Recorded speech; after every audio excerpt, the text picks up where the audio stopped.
conversation with Nazia Erum, our power woman from the luxury label. Hi Nazia. Hi Nora, thank you for having me here. Tell us something about the luxury label, Nazia. The luxury label is a workwear brand for women. It's chic, it's contemporary and it's smart. At the same time being wholeheartedly Indian. The luxury in the luxury label does not stand for big price tag. It is actually stands for the consumer's experience of our clothes. It's about when you wear something and feel smart, confident and at the same time very, very comfortable.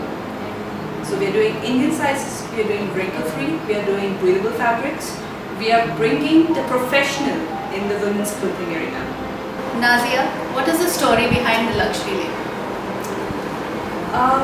Nora, if you look at the number of events, women-centric events that we have had in the last 6 months, 1 year, 3 years, a very interesting phenomenon you'll notice is that most of the women who are on stage are either wearing a sari or a dress, a western dress.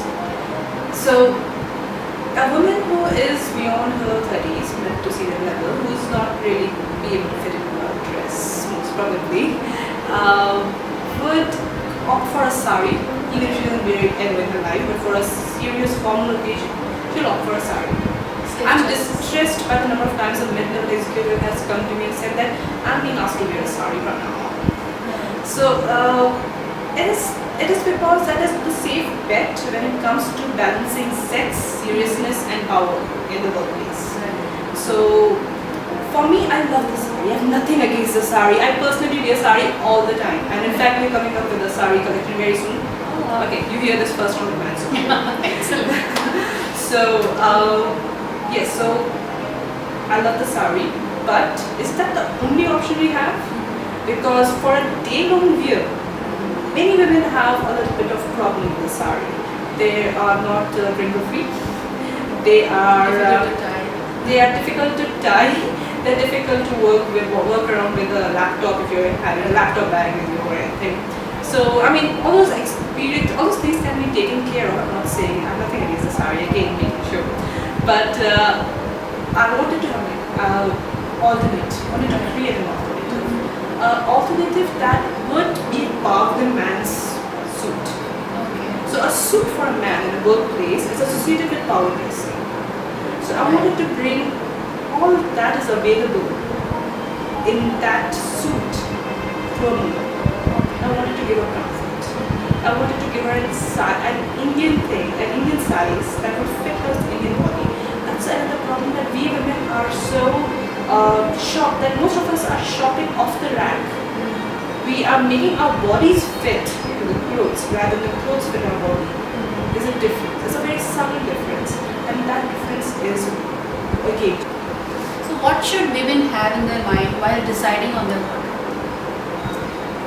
Very interesting question. How do I answer that? You usually answer that with meat and potatoes reference. Do you know that? No. What's that? So it's like your wardrobe should have 70% of meat and 30% of potatoes. Wow. By meat we mean essentials, things that will go with everything, that your basic pants, your basic jeans, your basic tops, your basic sherwanis, your basic shalwar pants. That's what Taylor is creating. Okay. So meat and potatoes is the fluff, the accessories, the colors, the different kind of seasonal changes. So that 7:30 ratio is to be kept in mind. So once you have control over that, you have a well-balanced wardrobe. The next thing is, look at every piece that you have. I'm sure there's a story behind why you bought it. So think about, are you in your life at the same place as when you bought that item?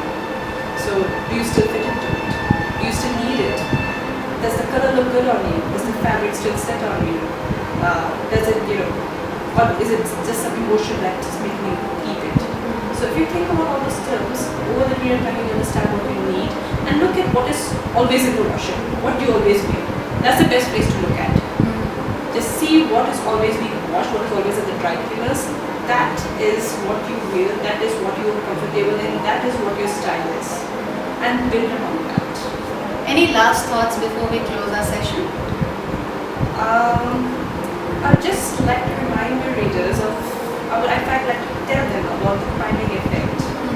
fashion psychology means that what you wear, you kind of try to become that. Subtly, unconsciously, you'll adopt the features.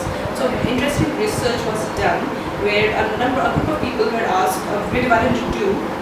One half was asked to wear, both of them were given a white lab coat. One half was told that it's a doctor's coat, the other half was told it was a painter's coat. Okay.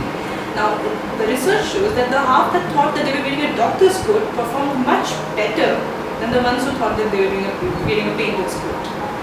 So this is, and there are many other theories that actually from this. And so this is what I want to remind your readers and your listeners too, that wear what you want to see yourself as. You want to be a confident woman out there. You want to be a woman who has her own way. You want to be a woman who's an achiever. Then dress like it. Make your visual calling card your identity. Or as my favorite Coco Chanel said, that a person who's dressed shabbily will be remembered for the clothes, but a woman who's dressed impeccably will be remembered for the look. And of course, wear your smile. Thank you so much, Nora. Thank you so much, Nazia. Those were brilliant words from the founder of the luxury label. Thank you.